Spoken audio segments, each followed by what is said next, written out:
Toastmasters, ladies and gentlemen.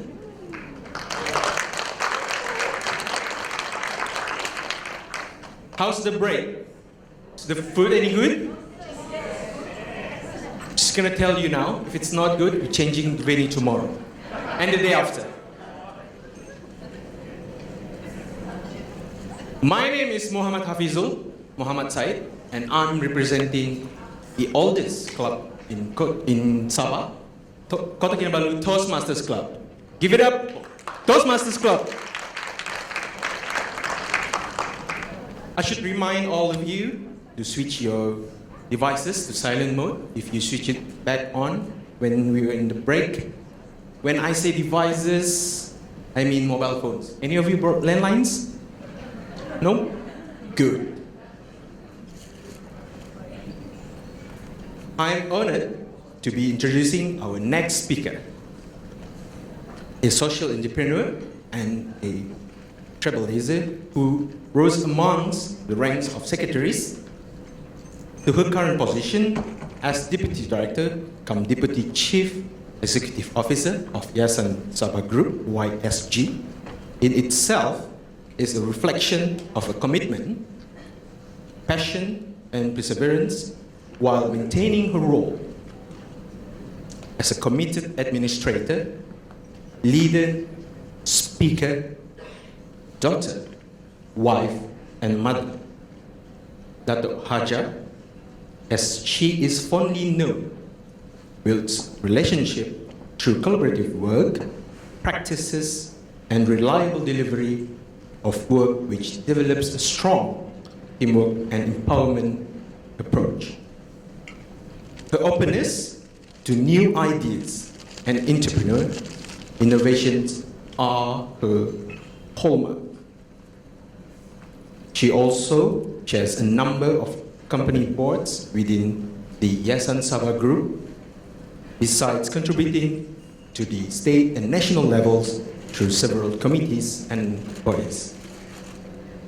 Her years of purpose-driven international travel with the best of business mind and on-site learning experiences has given her a holistic perspective of business transformation and startups, which she has undertaken in YSG.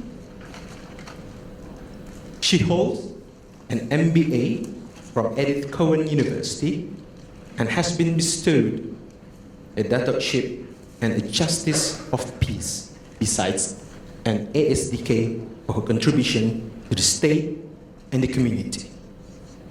She has also been credited for organizing a number of international and national conferences.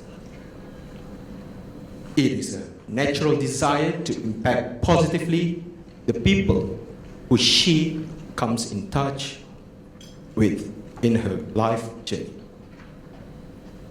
She speaks with conviction from her heart and is very thought-provoking. Fellow Toastmasters, ladies and gentlemen, please be generous with your applause and help me welcome Datuk Hajjah Rosmawati Lasuki.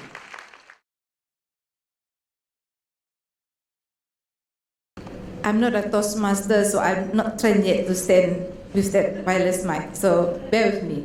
Okay, Assalamualaikum warahmatullahi wabarakatuh dan salam sejahtera. First of all, thank you, Toastmaster, our chairman here, Johan Amilin. To tell you the truth, both them, the lovely couple, came to my office, make a courtesy call. I thought what it is, but in my mind, I want to sell my SICC to them. But they are more aggressive. They asked me whether I can become a speaker. So in my mind, two things coming why I agree. One, to support my best friend, Hannah. And the other thing is to support organizers so that when the convention center, Sabah International Convention Center, more events will come into the venue. So that's the reason I'm standing here. So I'm not a guru, I'm not going to teach you all, but frankly, I just want to share, like the MC was saying just now, I came as a secretary. A little bit about my background. I was born to a hardworking, loving father and a strict, caring mother. So combined, I become workaholic. And I came from a small water village in Tawau. We call it icebox, but no snow. Just because we have a freezer where they make they process the prawn, and come our YB change it into Kampung Titingan. So there I was sort of like grow up, but I was born. I also wondering where is it now in Tawau. It's called Kampung Cina. So maybe that's why I'm fair. I'm surrounded by the Chinese. But I don't know where it is. But according to my mom, it's behind Marco Polo. But I was born there, but I grew up in this Kampung Titingan. So I think looking at the theme, stand up and speak up. I'm yet to stand up because I'm not with Toastmasters. But I'm standing up here to share how I am before and when I'm in this organization. We call a very, to me, a noble organization, Yayasan Sabah. So many people ask the aspect of leadership, whether you are born a leader or you can be groomed as a leader. So to me, I started as a secretary in 1982, a very junior secretary in I don't know whether you know a company named Hapseng. Okay, I started there, a very, very, very timid girl, being ordered around with a 250 salary. But I have to climb up the staircase up and down to send telex, to answer the radio call. But what I learned is that multitask. And you will be a different person if you got nothing to do. So you have to make yourself busy from 8 to 5 to be relevant to this company. But being a Malay, I would like to go to government to be secure because I want to retire peacefully. So I've been looking around, looking at newspapers, whatever companies that related to government to join. And one fine day, I saw Sabah, Malali, Sendran, Bahar. Okay, joint venture 60% Yayasan Sabah, 40% Santa Ernest Manali from Manila. I got few Philippines friends here. So I joined in 1984 in Sabah, Malali, in the middle of a kampung, Pasir Putih. So I never know about the town 84 to 88 because from 6 o'clock to 6 then I go home to my house, or from early morning I start preparing myself 5 o'clock in the morning, then I reach my house around nearly 7. So I don't know anybody, just my work. And suddenly the company closed. We start with 9 people, then we reach to 1,500. The last to go is me and my boss, the managing director. So there's an option again from my boss, saying, you want to join me to Yayasan Sabah? Wow, it's a dream come true. Because when I was in ITM, in 1980s, we visited the building. I was seated there, I said, you can dream lah. Tapi mau kerja sini ni gila lah. So when my boss asked me whether I want to join, and that particular year, I mean, my father just passed away. I'm very close to my father. So I want to run away from all those memories in the house. So there is 2 reasons why I moved to Kota Kinabalu. One, to get out from this, because I can't show my misery, because if I cry, my mother will faint. So I have to go out. So then I started and then the option is that, again, I was given, if you were to retrench, you get 5 plus 1. Wow, banyaknya tu. But then if you want to be transferred, you just you continue your seniority. Okay, I said I want to be retrenched because I need the money. So it started there. I moved to KK in 1988 and I never regret.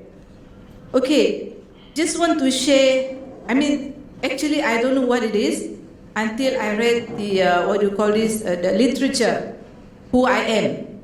So first thing, I know I'm passionate about my job.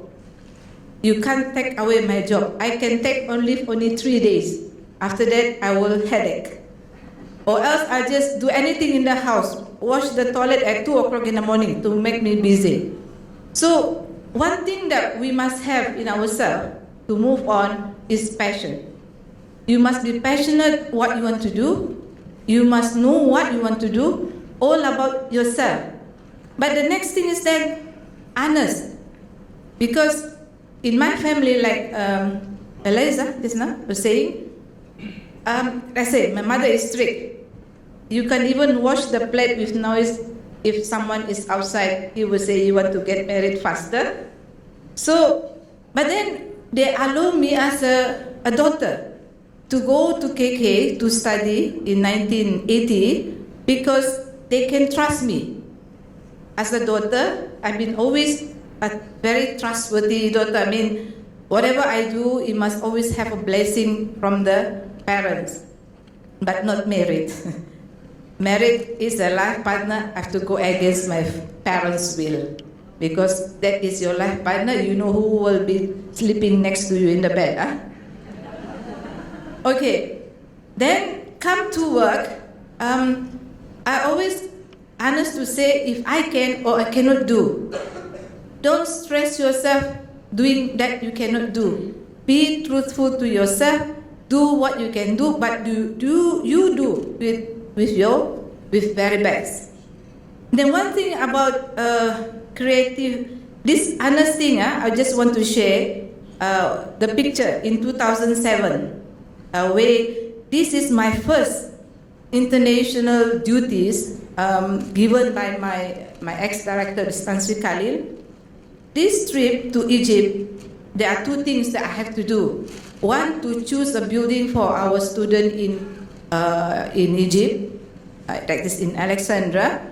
It's supposed to be led by our WB CM, who's our chairman of Yayasan Sabah, but he cannot make it due to his duties. Then Tan Sri has to lead, but he also got some problem.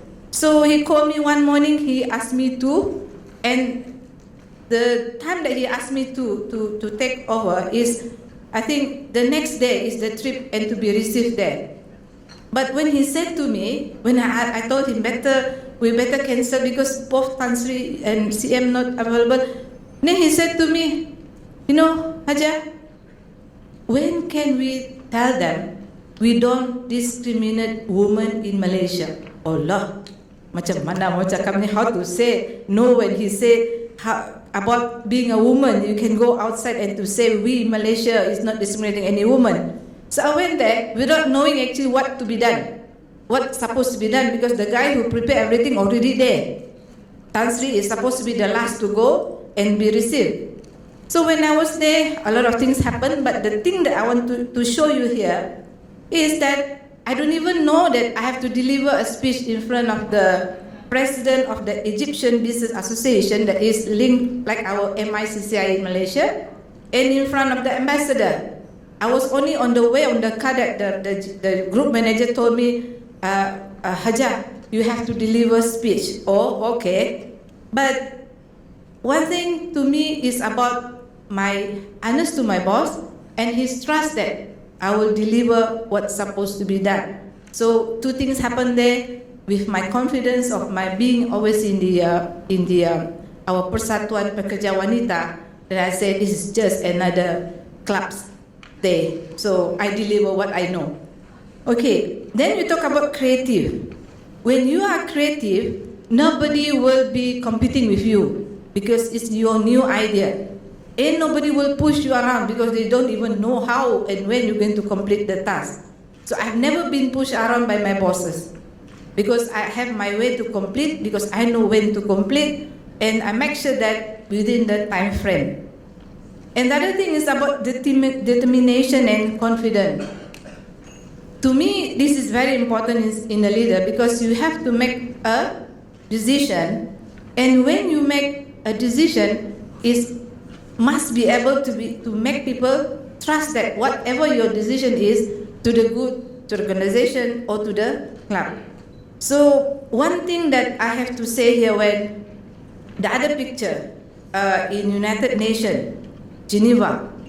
So Dr. Sepachai actually came to Sabah in 2007.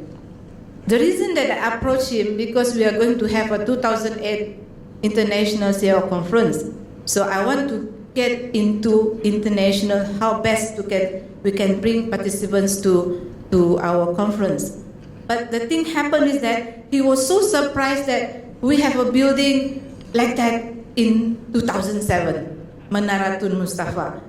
So he admired our organization to the extent that we have a collaboration in terms of training, some sort like to do MOU in Geneva.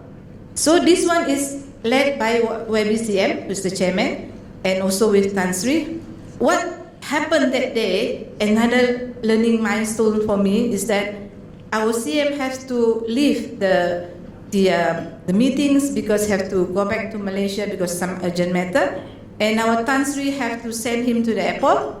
And last I know, I was being whisked off to a conference room, and then you know what I see? The chairman chair is empty. Oh, I said, am I going to chair a meeting in United Nations?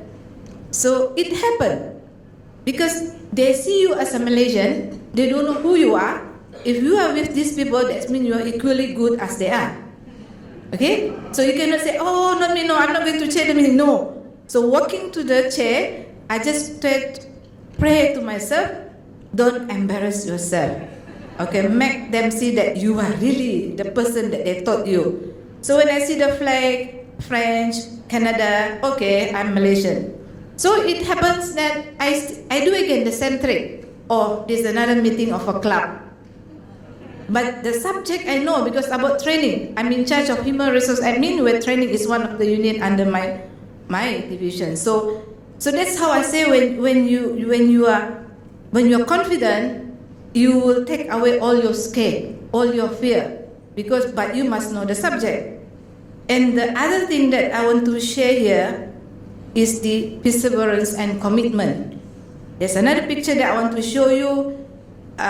This one is in Paris. We call it. This one is the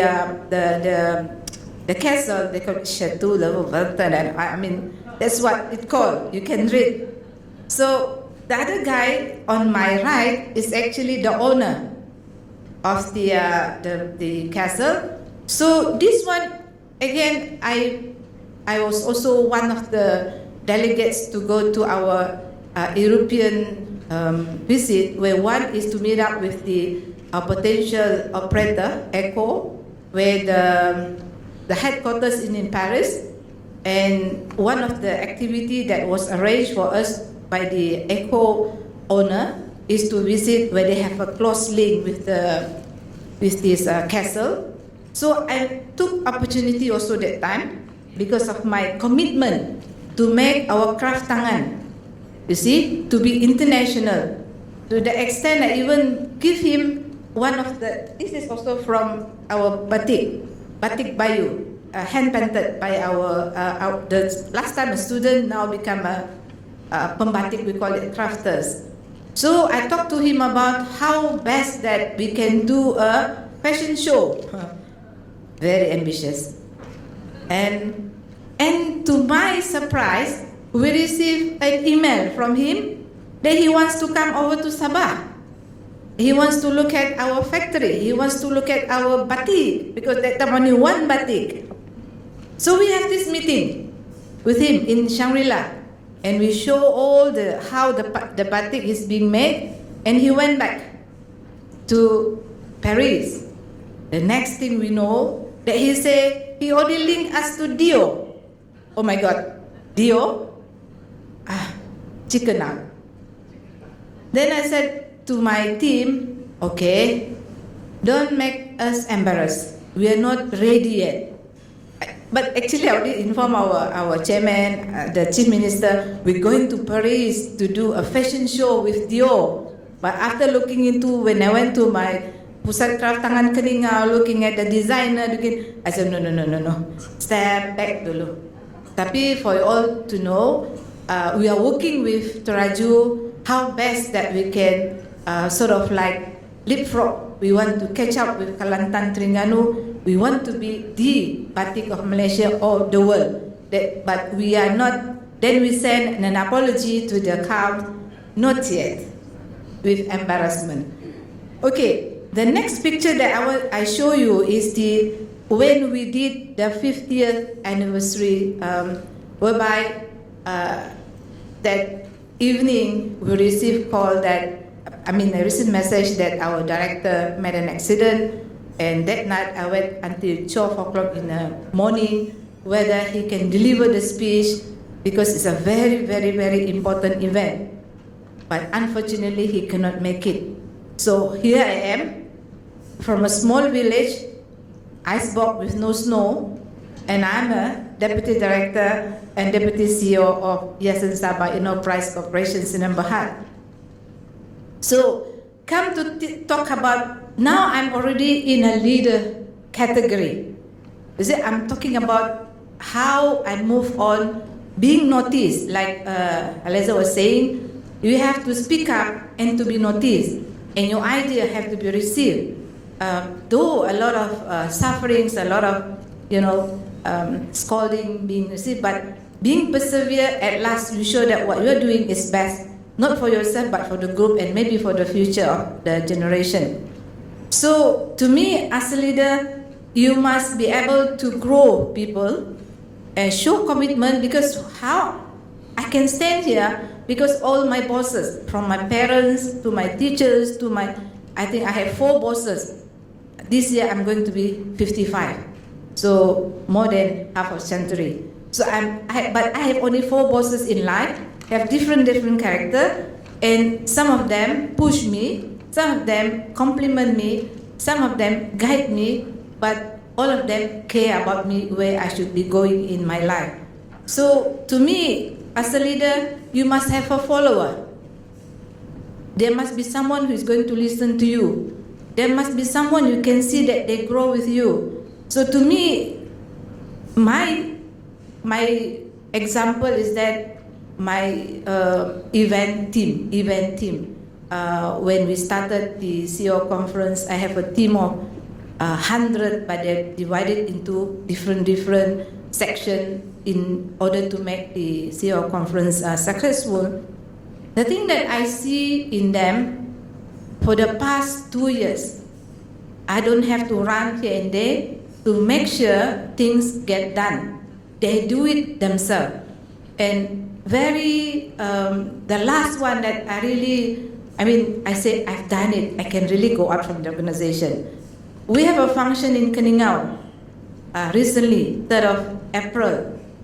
At the same time, I forgot, I'm married with 1 husband and 1 son, and just married.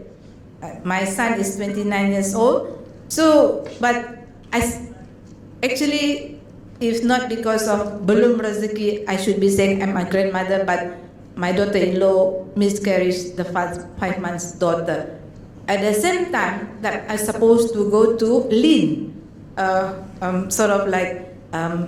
meetings, then if I were not to train my staff, I don't know where to go, because my daughter-in-law have to go through the normal labor because it's 5 months, and I know the chief minister will not want to risk anything second best, wants to be the best preparation, but thinking that I have all my good stuff there from A to Z, but my daughter-in-law have only 1 mother-in-law. I don't want to be seen like, just because I'm just a mother-in-law, she's a daughter-in-law, I'm not around to be with her, when actually she is my son's wife. And I know when a man married a lady, sometimes they forgot their mother.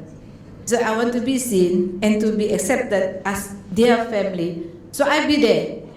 I was there until the baby was out, until the baby was buried at 11 p.m. that night. And thank God that my son decided to bury his daughter that night, so at least I'll be there until the end. My director advised me, you see, you have to listen to people. My director advised people to tell me, don't drive up to Keningau. It's 12 o'clock, it's very, very dangerous. But my driver was saying, we have to drive up now, Datuk. If not, where you pray? And you won't sleep, because when they come back from, there are a lot of talkings, you don't have your time to rest. So if you were to drive out now at 12 o'clock, at least you reach Keningau 11 and 1:30, you sleep 5:30, you wake up, you pray. Pandai juga kau ni, saya bilang. So I follow my driver advice. I go up and I reach there 1:30. Thank God that's where I said, I asked for feedback because I asked the driver, I said, you are the boss now. Our director said I should be going up tomorrow morning, so maybe we can have to come up at 4 o'clock or 3:30. Now 11:30. What do you say? He said, we drive up now. But I really take a risk of my life, because what my director worries is that something happened because only me and my driver. And you know, like climbing up to Keningau, there's certain place, no receipt, no line. But I took a calculated risk.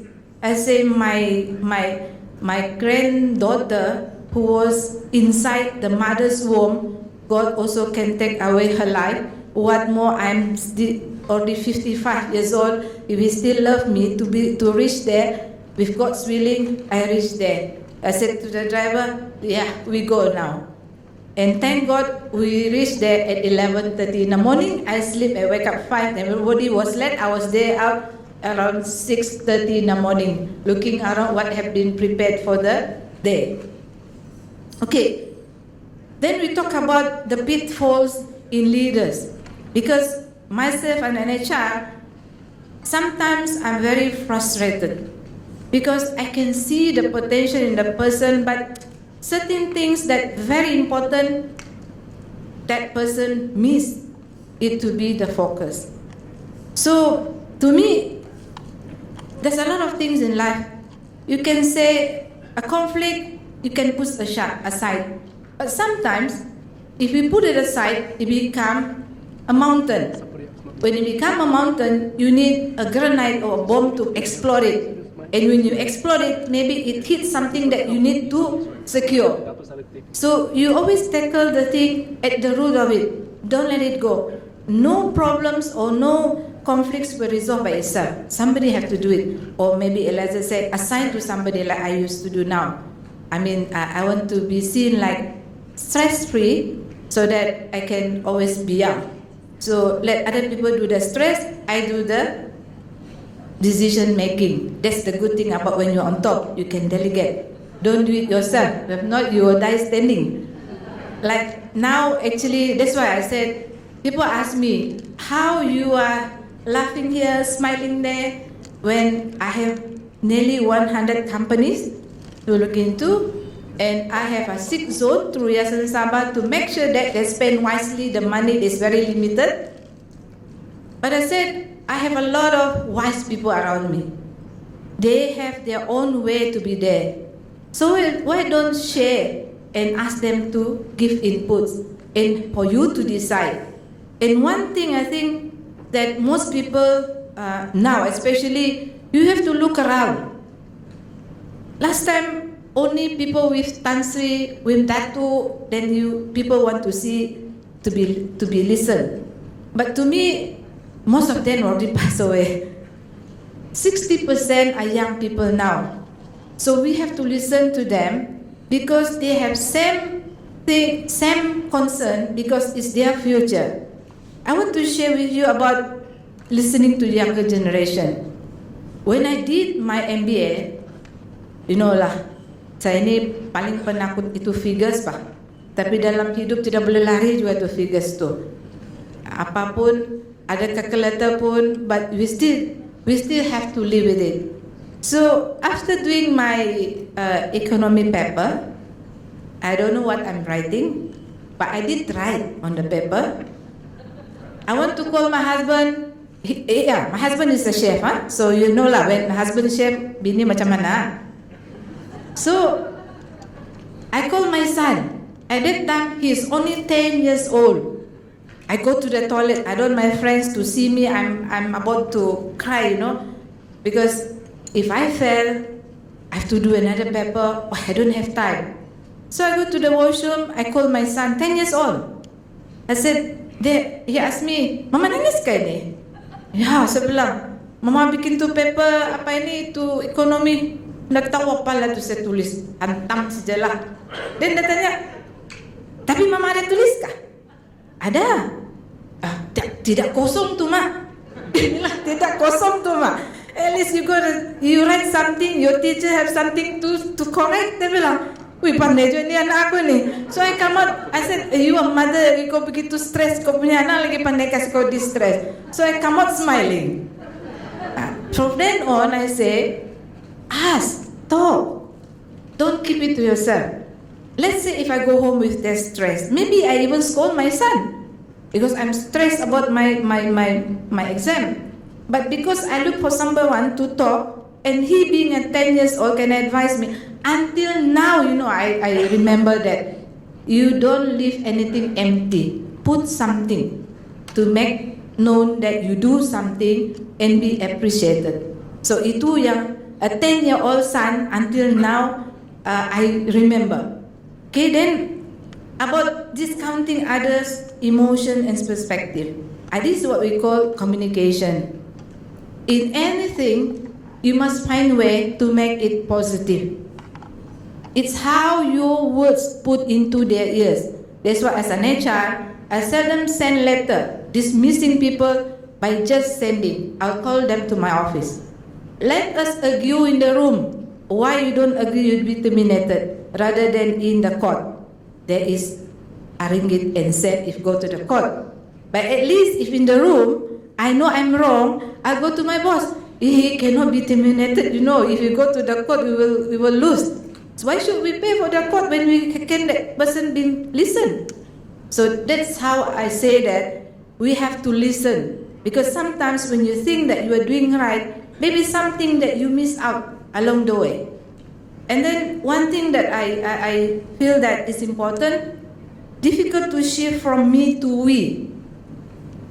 As a leader, you need a group of people with you, then you become a leader. I always say, where you don't have a follower, you are not a leader. You are egoistic.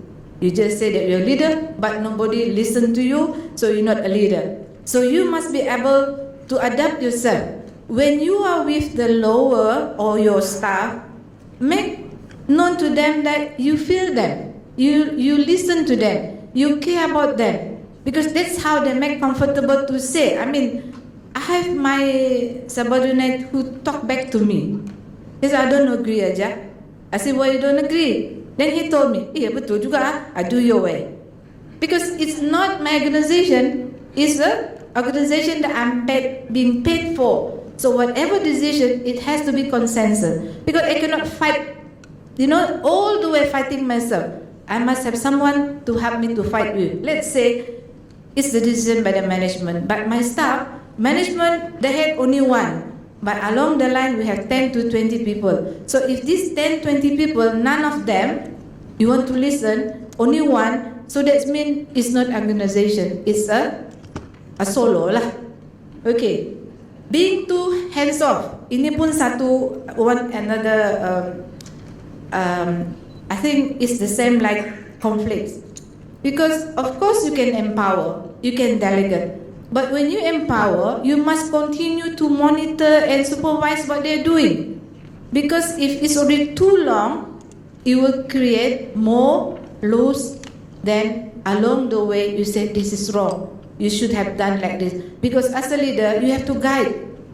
You don't just empower them and forget it and then come to your table and it's supposed to go to the meeting and the paper that given to you is not right. And to me, it's not fair when you go to your boss say, salah dia bikin, my staff salah ini. But then you are the one who bring to your boss already. That means it's your responsibility. It's not your staff yang salah, you yang salah tidak ajar. So itulah, you cannot be hands-off. It must be a continual guidelines and guidance mentoring to your subordinate. Okay, this is what I said just now. if your action inspire others to dream more, learn more, do more, and becoming more, then you are a leader. Because you cannot force people to do what they want. They must be happy to do.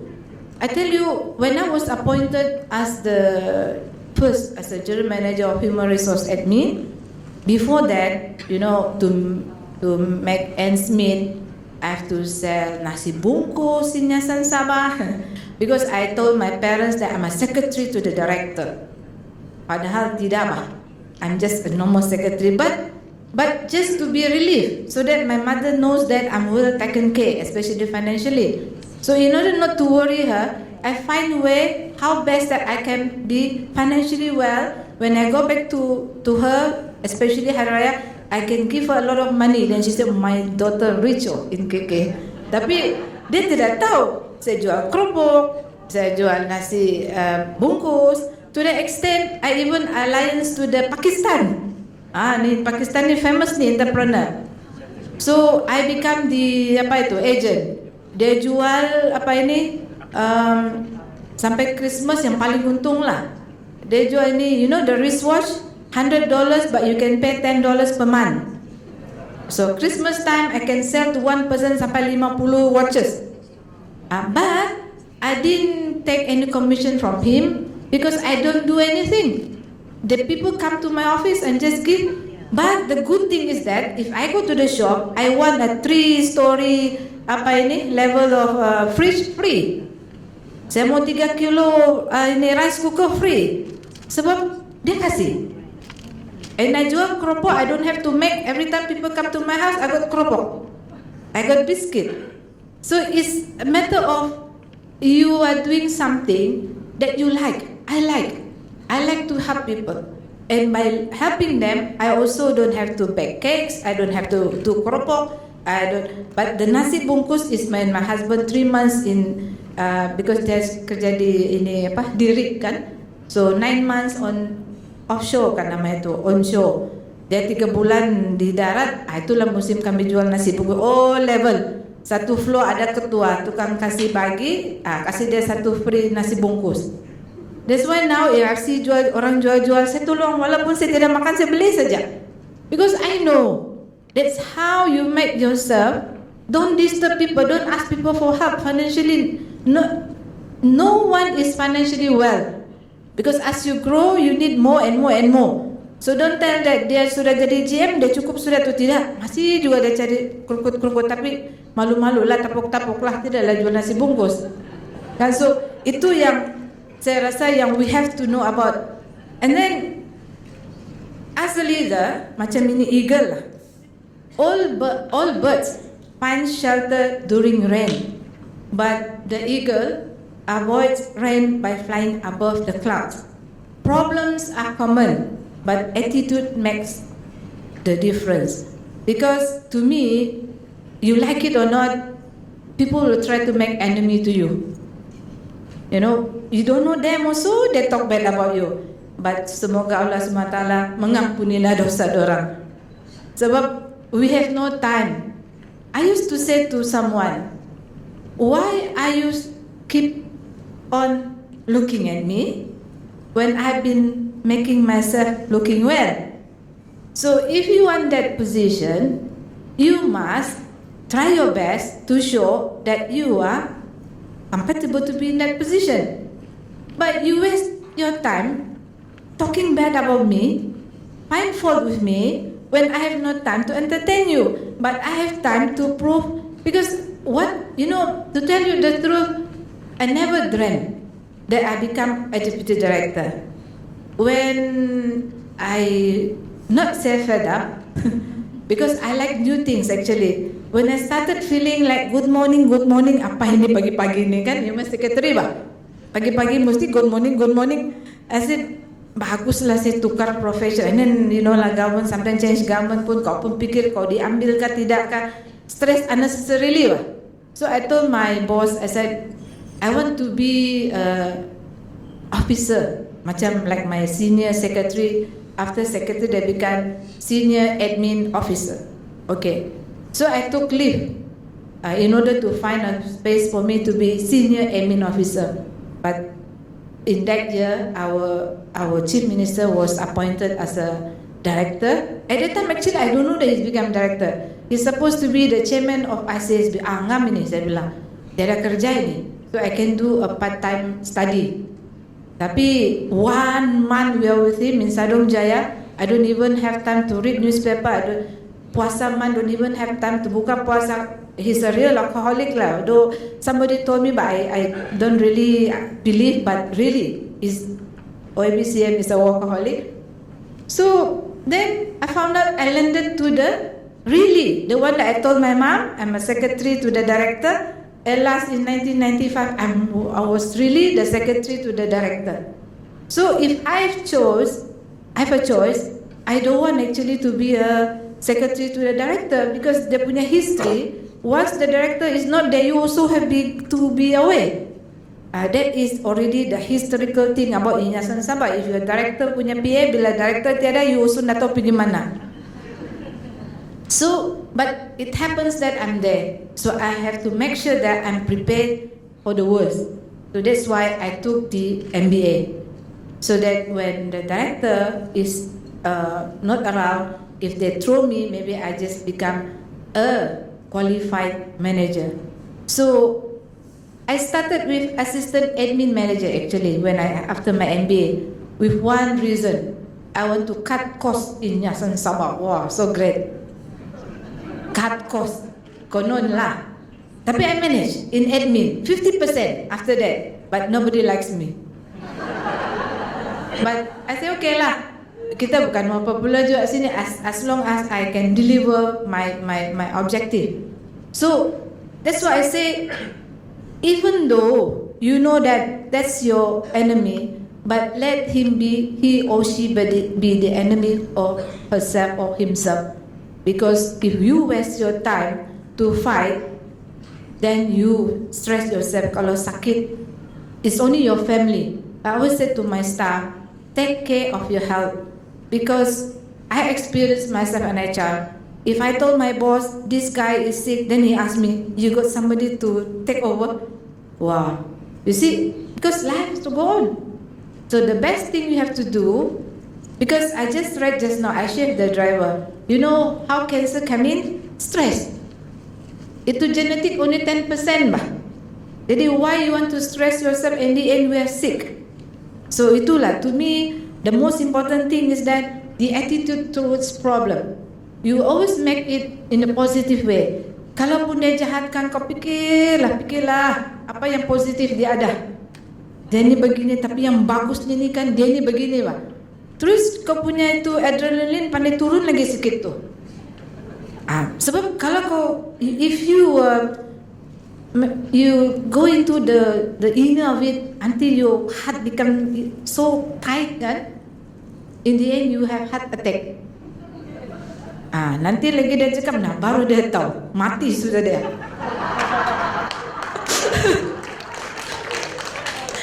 Itulah. So you must make sure that you win lah. You don't have to fight, but looking at you smiling also make them. You know, I got one person. I don't know that he or she lah. Don't mention my enemy bah. Until she told me that she has to bake cake 3 o'clock in the morning, thinking of me. I sleep all that time I said. So that's why sometimes you don't know who's your enemy. But I think I would like to find friends bah. Because friends will make you happy and make you less stressed, and you can contribute more. So that's why to me, even movie. Last time I used to watch Indonesian. Then I moved to Hindi. Now I moved to Korean. Because Korean make you love yourself and people around you. And the way they express love, just to look at you, you also feel the heart boop like that lah. Not like the other love. I have to do a lot of things, then you know they're in love. And the Korean movie, no. You just look at their face, you know they're in love. So today's challenges, I mean, we women always say we have to break the glass ceiling. You know, to me, the glass ceiling will always be there. And now it's easier to break it because there's a lot of support, especially the young men now, maybe through their parents, they know the mothers suffer in order to be in that position because they are all, the men now is educated. So when they go to workforce, they support the woman because by supporting this woman, they also feel that supporting the mother. That's how I see it. So, but there is also challenges that we have to face because for the woman, it's more difficult than men because at home, you have to make sure that one advice from my boss is say, I know you are alcoholic, but remember, you have a husband. I know if you break up or you are divorcee, you won't be able to do your job well. So we women have to make a balance. You take care of your family because when you retire, this family will hold you. Your job no more. So if you left out your family, only when you retire you go back to them, there's no more link. Maybe they have already branches out. Itu yang masalah tu. When I was single, I was so surprised. Why is this man playing around when the wife is beautiful, the family from a good background? Then I asked him, I said, wait, kenapa kau gila-gila ni? Then he gave me this advice and I always remember it. At that time I'm only 21 years old. I always remember that.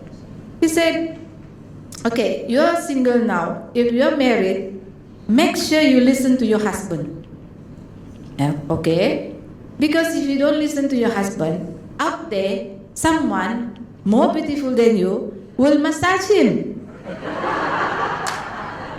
Nanti you want to talk to him, no longer listening to you, So sometimes the whole night I was sitting with my husband, he didn't say anything. Then when I'm about to go to work, he want to ask me something. I nearly want to say, up. And I remember my friend. Apa tu? Because saya tidak time massage bah. Jadi mana nanti ada di luar massage susah ya. Kita ni men menopause, perempuan menopause. Mana lagi marketable kan? So to me it's important that you know your duty. And one thing also, my male friend share with me, the men, the most important thing in their life is ego. Jangan kau kasih martabat dia jatuh. Jadi we as a woman, even though how high your position in the office, you go back, you are wife, you are mother. So sometimes my husband say, you know what? Ini, they kasih tahu macam something very new to him. But actually I know it 2 weeks ago. But I just say, oh ya kak. Dia cakap, itulah kau, sibuk saja. Sampai ini pun kau tidak tahu. Apalah kau, dia bilang, okay. So bilang, itulah pak, bagus juga kau ni ada masa baca-baca, you tell me lah. So that's how we know when to be down. We know when we have to be up. This is the thing that we women have to, because to me, we supposed to be last time just to support the family, but we don't know. We can just plan, but God knows what will happen to you. So, and then one thing about changing workforce demographic. That's why, to the extent, I think it's just like university. In the office now, there's more women than men. We have to accept. So I think all the men, even here also I see a lot of women than men.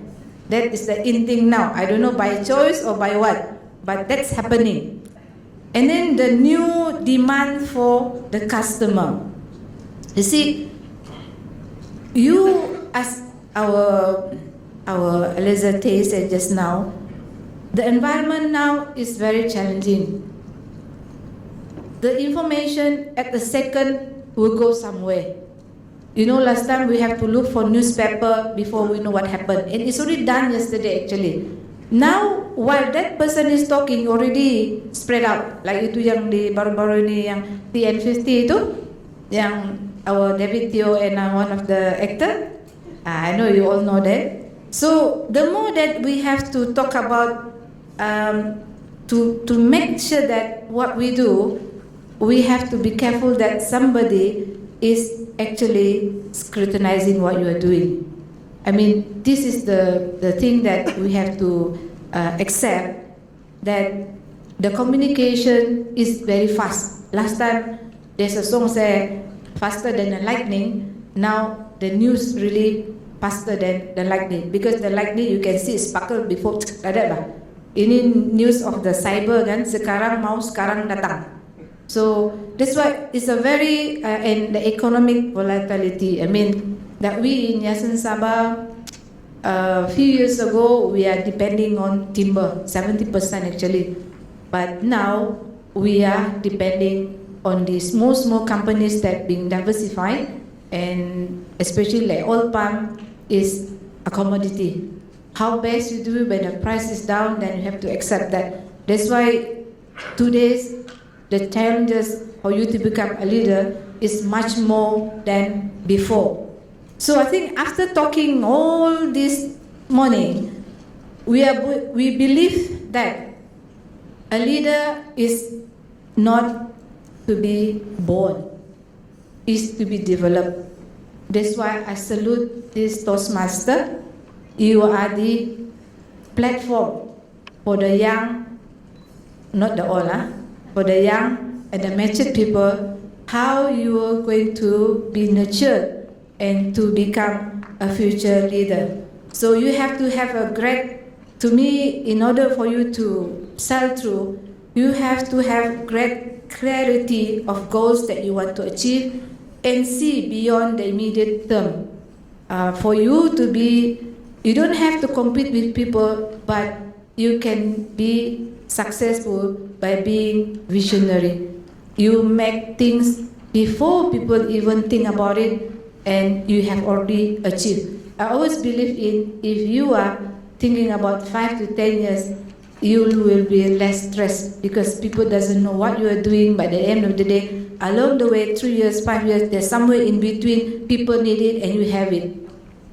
And before I wrap up my sharing, actually what we desire is not always what we get, but unknowingly many times we get things much more than we expect, that we call blessing. So I thank God for the blessing that I've received for the past 50 years. Thank you very much.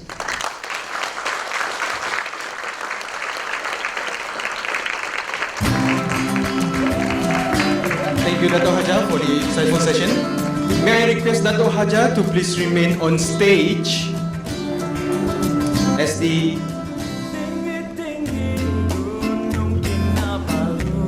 organizing chairman, Johanna Milin, would like to present to you a token of appreciation for your wonderful session.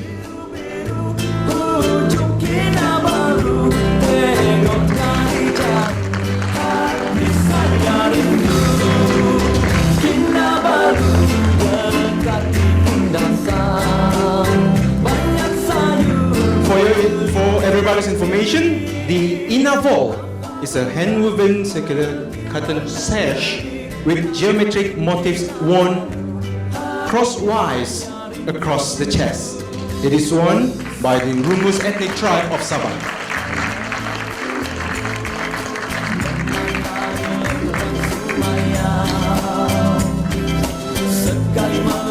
Thank you, Johan and Datuk Hajjah. We will now break for the Friday prayers and lunch. For your information, the buns at the back, which is sponsored by Kim Tek Cheong Company, comes in various delicious flavors: chocolate, vanillas, and chiffon cakes. Please help yourself to get some. For the other delegates, please proceed to the Hibiscus Garden at level 1 for lunch. The next educational session speaker is Zainal Bostaman. His session will be conducted at function room 9, level 3 at 2 p.m. My name is Muhammad Hafizul Muhammad Syed Senang. It's my pleasure to conduct the session. Thank you very much.